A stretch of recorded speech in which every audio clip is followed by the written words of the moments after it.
Look closely at the person sitting next to you, or look at your own reflection. Something is missing. Inside your skull rests an organ capable of charting the cosmos, splitting the atom, and rewriting the genetic code of life itself. But 20,000 years ago, your ancestors possessed something you don't: a larger brain. For nearly 2 million years of human evolution, the trajectory of the hominid brain was an unyielding upward spike. Generation after generation, skull capacities expanded. Our ancestors grew smarter, more adaptable, and physically more formidable. And then, at the absolute peak of our evolutionary triumph, right as the last ice age receded and the dawn of modern civilization broke, something broke the chain. We began to lose our minds, literally. Over the last 20 millennia, the average human brain has shrunk by roughly 10%. That is a missing mass equivalent to the size of a tennis ball, wiped completely from your neurological architecture. Why did the ultimate survival machine suddenly downsize its most valuable asset? The answer is not what you think, and the reality reveals a terrifying truth about what modern society is doing to the human species. To understand the theft, we have to look at the baseline. Anthropologists tracking fossil records noticed a striking anomaly when analyzing the skulls of modern humans against modern-day ancestors like the Cro-Magnons. Cro-Magnons were physically spectacular. They possessed robust skeletons, heavy musculature, and a cranial capacity that averaged 1,500 cubic centimeters. Today, the modern human brain averages just 1,350 cubic centimeters. The reduction is universal. It crosses every continent, every ethnic group, and both genders. For decades, early scientists tried to sweep this data under the rug, operating under the comfortable assumption that evolution always means more. They argued that perhaps our bodies simply shrank over time, and our brains downsized proportionally.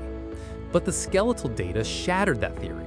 While our body mass has decreased by a mere fraction over the last 20,000 years, our brain mass has dropped at a velocity 10 times faster.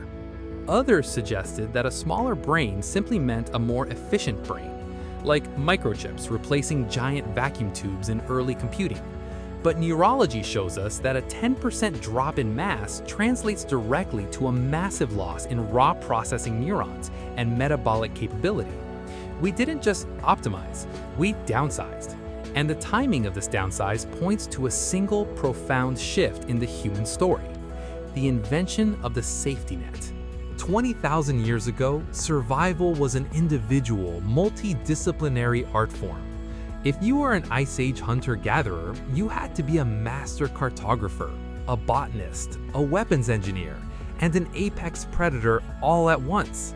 A single mental error meant immediate death. The evolutionary pressure to maintain an elite, large-scale processing brain was relentless.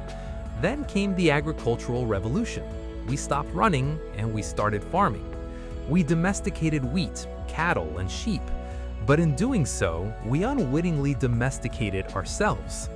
When humans formed stable, dense societies, a strange phenomenon occurred: the division of labor. For the first time in human history, you didn't need to know how to track a mammoth, identify poisonous flora, and build a shelter just to survive the winter. You could just grow grain. Someone else would build the wall. Someone else would fight the predators. The collective grew highly intelligent, but the individual human became obsolete. Society became an external hard drive, storing the vast reservoir of survival data, so the individual human skull didn't have to. Biologists see this exact neurological downgrade in every domesticated animal on Earth. When you take a wild wolf and domesticate it into a dog, its brain volume shrinks by up to 30%. When you take a wild boar and turn it into a farm pig, the brain wastes away. Protected by a collective system, the brutal evolutionary tax of running a high-energy, resource-hungry large brain was no longer necessary. The system kept the weak alive, and the algorithm of nature optimized for lower caloric cost over raw individual intellect. We are now living in the ultimate extension of that 20,000-year-old loop. If ancient farming allowed us to outsource our physical survival, modern technology is allowing us to outsource our cognitive survival.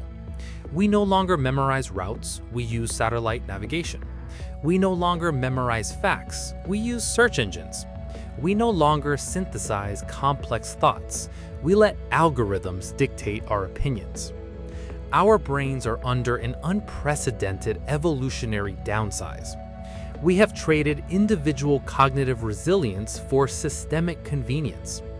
The tennis ball-sized mass we lost since the Ice Age was the price we paid to build civilization. The question remains, as we hand over the final remnants of our analytical thinking to the digital web, how much more of our minds are we about to lose? The archive remains open. See you in the next century.